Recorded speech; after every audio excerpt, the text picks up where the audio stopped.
अस्सलाम वालेकुम व्यूज़, बिस्मिल्लाहिर्रहमानिर्रहीम।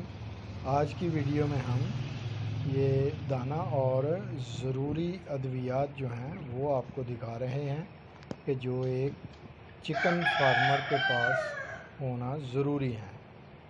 तो सेब का सिरका है वो बहुत ही अच्छा है, फ़ायदेमंद है। पतली बीटें कर रहे हों अगर परिंदे तो ये उनको दिया जाए 1 लीटर में 5 सीसी, तो बड़ा अच्छा ज़बरदस्त रिज़ल्ट है। मेटावेट है, ये विटामिन्स हैं और कालपोल बुखार के लिए और खांसी के लिए कोल्ड्रेक्स, और विटामिन्स के लिए लाइसोविट है, कैल्शियम पी है, और ये पेपरमिंट सिरप है आज़मा दुरुस्त करने के लिए, और ऑक्साफेक्स है कीड़े ख़त्म करने के लिए, पेट के कीड़े, और एनरोसिम जो है वो मुख्तलिफ़ जरासीमी बीमारियों के हमले से